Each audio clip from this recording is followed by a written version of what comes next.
Hello, I'm Helen Van Wyk, and welcome to my studio. In order to show you how to paint hair, I've had to advance a few paintings, a few portraits, to the stage that it would be a little easier to paint the hair. And so may I introduce you to the model over there. I did that a number of years ago. Painting hair is just applying basic principles to the hair problem. We don't have to learn, have a hair lesson actually. The components that we rely very, very strongly on in painting hair are rhythm of application, meaning brushwork, and appreciating how forceful the found and lost line is, meaning how we manipulate the edge in order to make the edge not look pasted on. Let me show you what I mean. And as I go, I'll talk a little bit more about the color that we use to paint hair.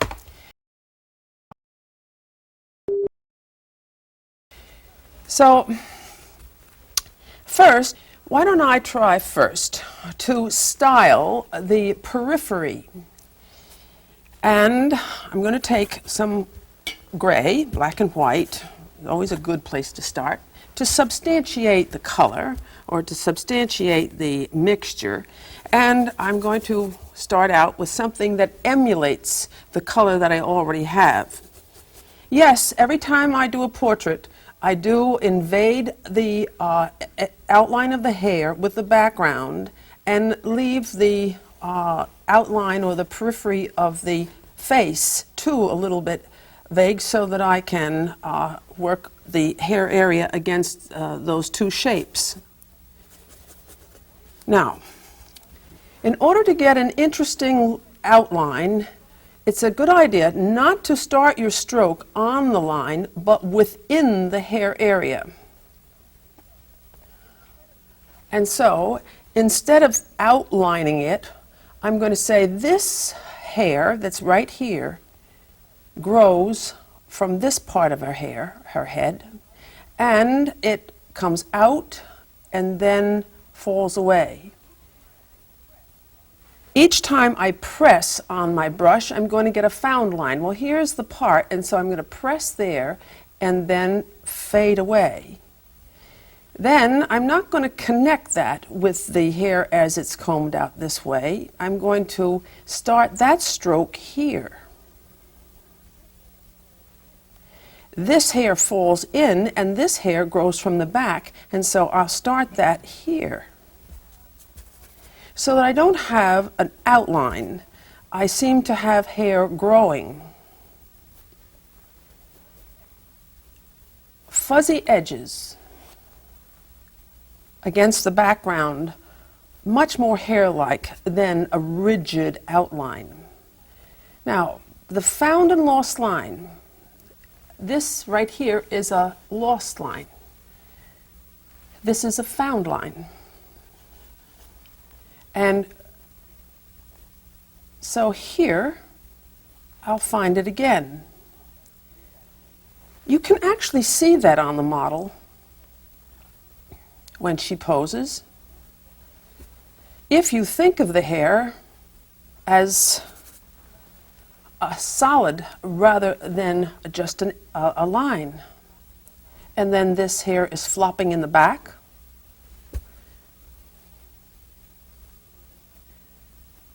And then let's get some hair over her body here. So invading the edge or the shape of her head with the background and then cutting the hair over it gives you a chance to have a more effective periphery or edge. Never think in terms of line when you paint. This brush can't make a line. All it does is bump a tone against another tone. Now, I'm going to try to make the hair encounter the face. But as it does, the hair is in shadow. Would you believe that all hair is in the yellow family? Yes, even mine. Very light. Yes, and some of the yellow gets quite reddish, and so we have carrot tops. So if all hair is in the yellow family or yellow-orange family, the shadow on all hair is blue or bluish-violet. So into this mixture, I'm going to take burnt umber, alizarin crimson, and phthalo blue, and use this, which is the complementary color to yellow or yellowish-orange, and put the shadow in that I see here, because this hair is coming in front of the hair as it's against the face. Oh, I like to keep that fuzzy. Oh, sometimes your finger can do a better job than a brush.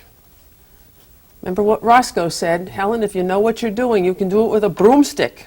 Use a sable brush, it's easier. Right now I have a brush called a bristlette. Painting hair is nerve-wracking, especially if the forehead that you've just painted is wet. And it usually is. In fact, all of painting is nerve-wracking a bit, but that's its excitement, right? 50-50 chance, a mess or a masterpiece.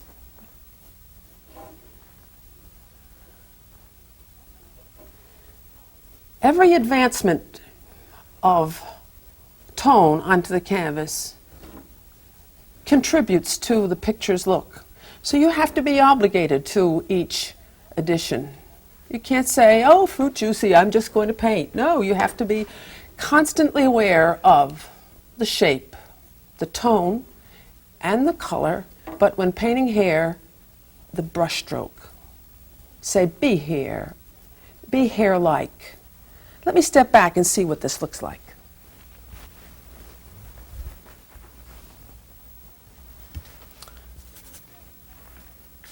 On stepping back, she looks a little better, but I'm tempted to advance the features a little bit in relation to the hair.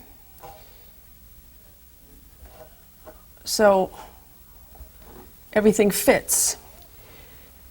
Now I have to try to make the hair shine. Well, I'm going to use a basic painting technique. And I'm reminded of Mrs. Sinan. She was a teacher, a grammar school teacher, and she had always the technique of having the first person or the first little boy next to the door open the door for anyone who approached the school, the school room. And so Joey was the boy there, and so he'd have to jump up, open the door, and the person then left the schoolroom, closed the door.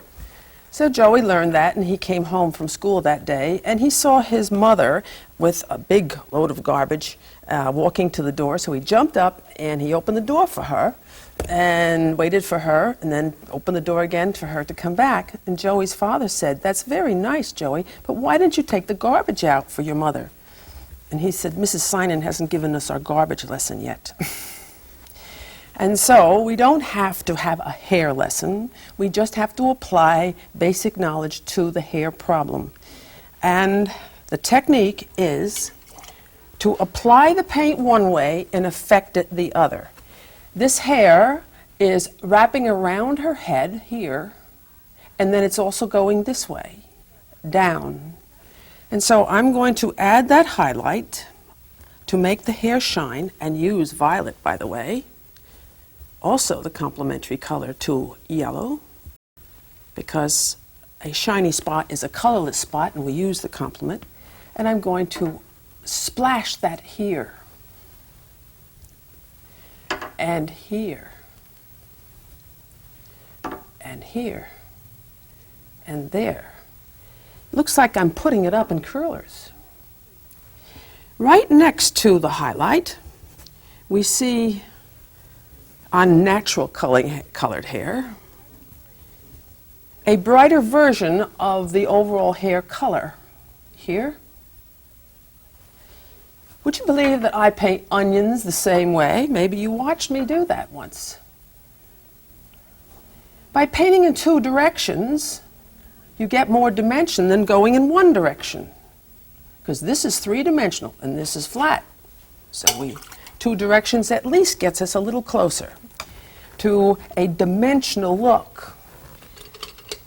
And now with a nice brush, usually dry,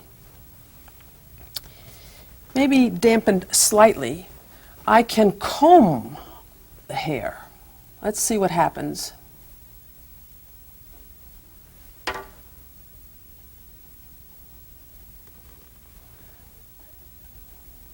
It's better to be very bold about the highlight in the beginning so that the highlight can withstand this diddling, or what I call this capriciously poopsie-doo. We haven't really a chance to paint every strand. And so the effect of hair is a matter of rhythm of application.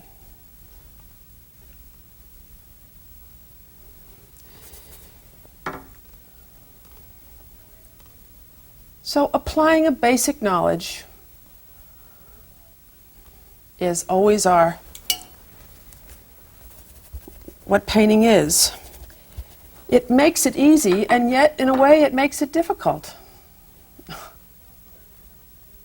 We don't learn something new. We just apply what we know, just like the pianist. He doesn't have to learn how to paint a concerto. He just uses the basic knowledge that he used to play a simple melody. So I'm going to do another hair type so that you can see that I'll apply the same principles again, but this time it's going to be a little girl and a blonde.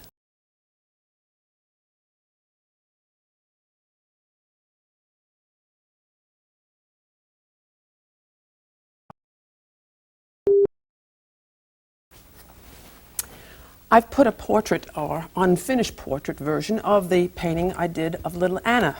Painting children is such a delicate matter, but you still can rely on the substantial painting principles. Have you ever heard me say before, the first thing you do, you make bigger than it is so the next thing can overlap it? Notice how fat I have her and how sweet and cute she is. Well, in order to get that look, I have to do it by invading her little face with the shape of her hair. So let me try that. And it's going to be in a shadowed version of blonde, violetish again. True, all hair is in the yellowish orange family, and so coloration is not difficult. I never really think the color is as difficult as the shape. So let's see. I'm going to start out here and cut down into her face here.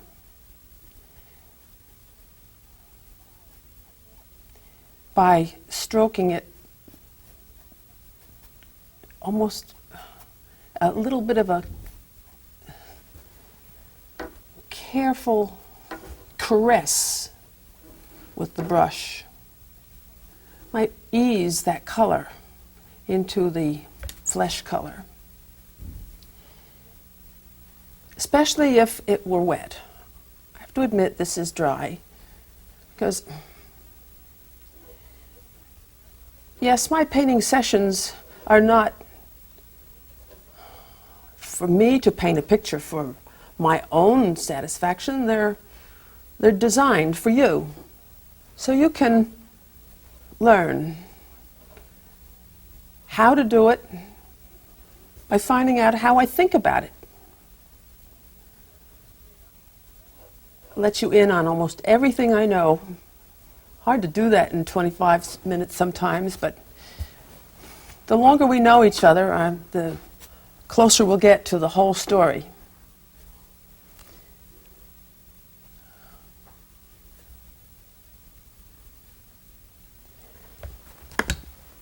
I do wish that were wet.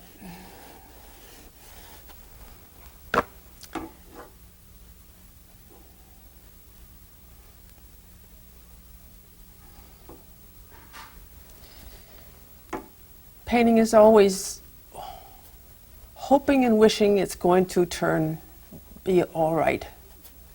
But don't be too hard on yourself. It looks funny now, but maybe when I get the whole thing done, it'll be acceptable. That's all we're after.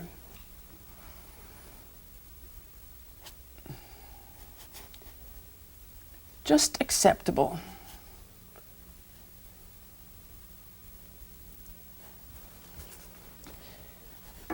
If you read the books, biographies of the painters of the past, Van Gogh and Rembrandt and so on, the authors have speculated that they weren't extremely happy guys.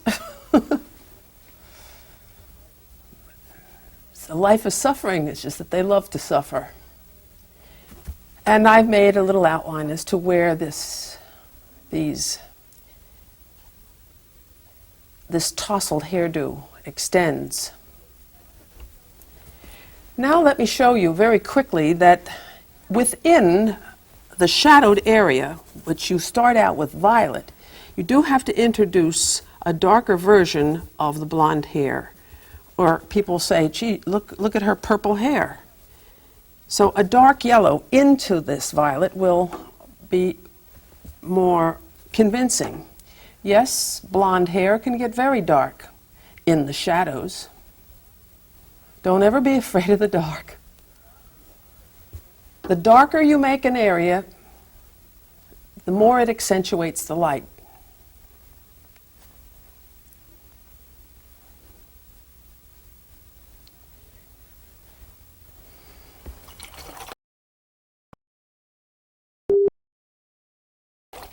And on her hairdo, I only see that one place where the highlight is, and that's where the light's coming from. It's coming from the right, and it's striking the hair here. There it is, painted again, opposite. But because this is such a tousled hairdo, most of it's going to be done with rhythmic strokes, although I do see some fascinating bright orangey quality here. I'll put that in opposites so that my strokes will encounter it. Whenever you're painting the light area, start with a gob of white, add your color into it. And also try it out. How do I know that that's going to look okay? I have to see it to believe it. It's too light. All my mixtures that I make are done under this lighting condition. Under other lighting conditions, my mixtures might be different. So don't go by what I do, go by what I say. Now here's this little curl. Let's see if that can make it. And here there's a little wild strand.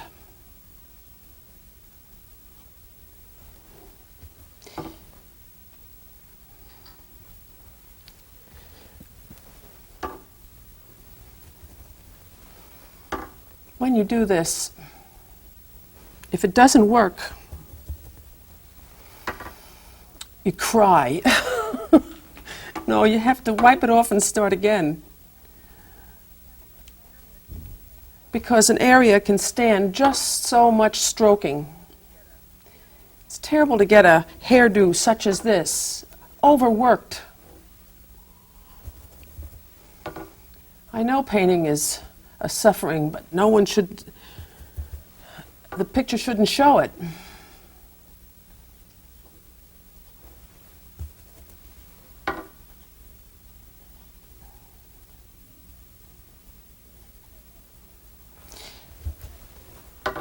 To help you be more successful at painting hair, may I go back and remind you that I didn't start the hair until the picture was ready to go to the hairdresser.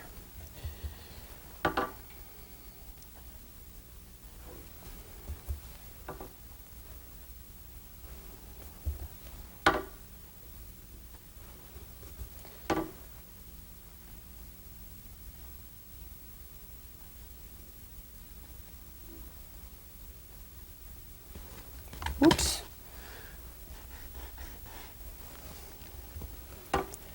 Then, as soon as the hair is included in your pictorial image of little Anna,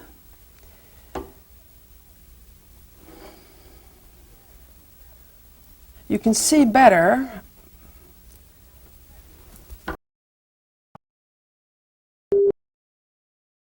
how to finish her little face.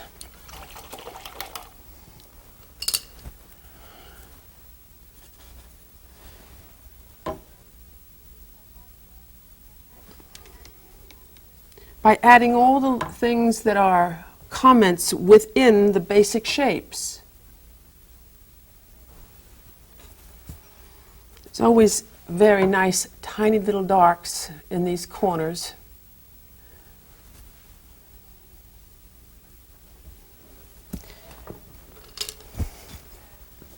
And just as the hair is shined, so is the skin. And so maybe this could get lighter.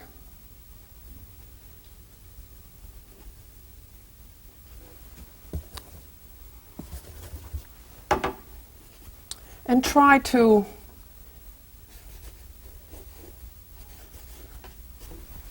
finish it off with a casual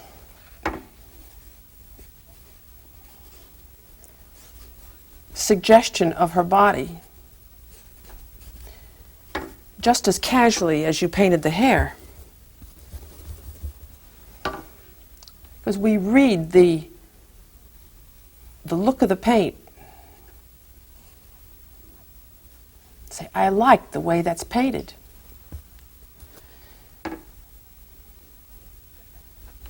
So let me step back a minute.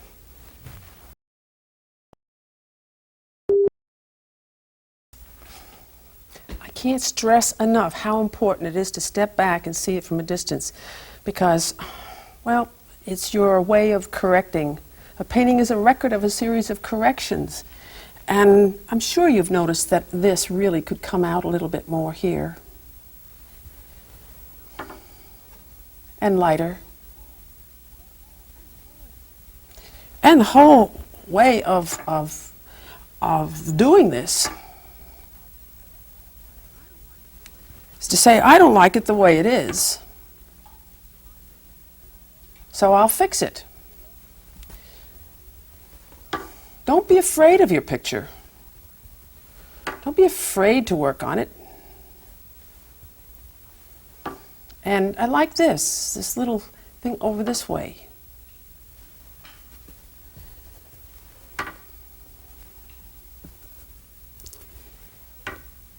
Oops, oranger.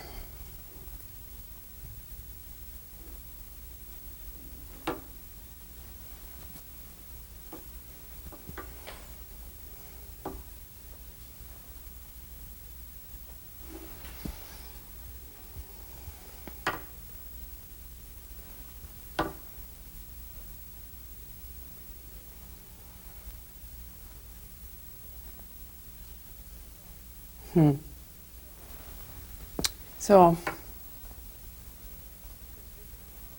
she's going to visit us again soon, and she's a little older. I'm anxious to paint her again. I hope you've enjoyed my hair lesson, and next time we meet on Welcome to My Studio, I'm going to paint something pewter, and I'll include some peaches and some plums, because I want to stress how important the color gray is and how beautiful it is. Or maybe I'll teach you how to make soup. Let me improve. She sure does look as though she needs to go to the hairdresser, doesn't she? Looks kind of drab. Probably as you watch my show, you're going to probably meet my whole family. Maybe you can see a little bit of the resemblance. I'm anxious to paint her again. Painting children is such a delicate matter.